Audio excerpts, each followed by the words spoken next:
मेरे प्रिय विद्यार्थियों, आज मैं आपको रैदास जी का पद समझाऊंगी। इसका संदर्भ, प्रसंग और भावार्थ। अब कैसे छूटे राम नाम रटदानी। तो जब इसका आप संदर्भ लिखेंगे तो लिखेंगे अध्यय पद हमारी पाठ्य पुस्तिका, जो भी आपकी पाठ्य पुस्तिका का नाम हो, क्योंकि आईसीएसई सीबीएसई पद दोनों में ही आता है।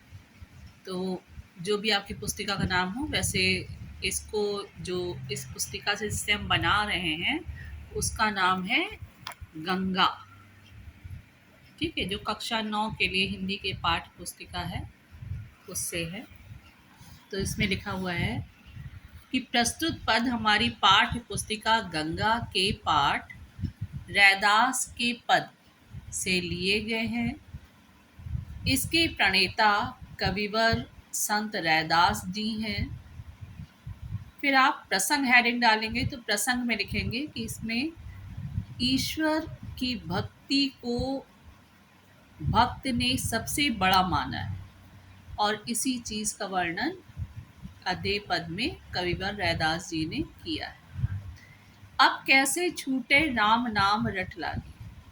फिर भावार्थ लिखते हैं तो इसमें कहते हैं कि अध्यय पंक्तियों में कविवर रैदास जी अपनी भक्ति का वर्णन करते हुए कहते हैं कि अब तो मुझे राम नाम लेने की रट लग गई है, तो अब ये रट मुझसे छूट नहीं सकती है। अर्थात कि मैं कभी भी ईश्वर की भक्ति से दूर नहीं हो सकता। आगे वे कहते हैं कि उनकी भक्ति किस प्रकार है कि प्रभु जी तुम चंदन हम पानी, कि हे ईश्वर आप चंदन के समान हैं और मैं पानी के समान हूँ। कि जिस प्रकार से जब हम चंदन को पानी के साथ घिसते हैं तो उसमें पानी का अस्तित्व बिल्कुल ही समाप्त हो जाता है, वो चंदन में बिल्कुल मिल जाता है। उसी प्रकार आपकी भक्ति की सुगंध भी मेरे अंग अंग में समाई हुई है, अर्थात कि वो अब मुझसे दूर नहीं हो सकती। प्रभु जी तुम घन मन हम मोर, कि हे ईश्वर आप काले बादलों के समान हैं और मैं उस मोर के समान हूँ जो जब काले बादलों को देखता है तभी आनंदित होता है, तभी नृत्य करता है। जैसे चितवत चंद चकोरा, आगे अपनी भक्ति का वर्णन करते हुए कहते हैं कि हे ईश्वर मैं उस चकोर पक्षी के समान हूँ जो चंद्रमा को देखते देखते अपनी पूरी रात बिता देता है। उसी प्रकार से मैं भी आपकी भक्ति करते हुए पूरा जीवन बिता दूंगा। हे प्रभु जी आप दीपक के समान हैं और मैं बाती के समान हूँ।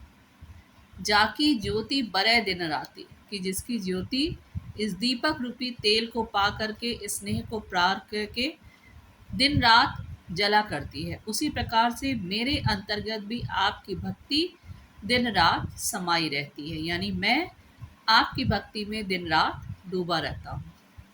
प्रभु जी तुम मोती हम धागा, कि आप मोती हैं, आप वो अमूल्य मोती हैं और हम धागे के समान हैं, बिल्कुल क्षणिक हैं, नष्ट हो जाने वाले हैं, लेकिन जब आपके साथ मिलकर एक हार का रूप ले लेते, एक माला का रूप ले लेते, तो हमारी भी जो कीमत है वो बढ़ जाती है। इसी प्रकार से जब तक कि मैं आपकी भक्ति की इस धागा में पिरोया रहूँगा तब तक कि मैं भक्ति करता ही रहूँगा, तब तक लोग मुझे अमूल्य और कीमती मानते रहेंगे। जैसे सोने मिलत सुहागा, और आपकी भक्ति मेरे लिए उसी प्रकार है जिस प्रकार से सोने से अगर सुहागा मिल जाता है तो उसका जो चमक होती है वो दुगनी हो जाती है। उसी प्रकार से आपकी भक्ति मुझे मिल जाती है तो मेरी चमक भी दुगनी हो जाती है, अर्थात कि मैं अत्यधिक प्रसन्न रहने लगता हूँ।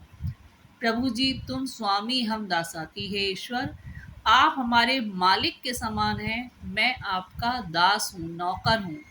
ऐसी भक्ति करे रैदासा, कि ये रैदास आपकी ऐसी ही भक्ति करना चाहता हो कि आप मेरे हमेशा मालिक बने रहें और मैं आपकी सेवा करता रहूं।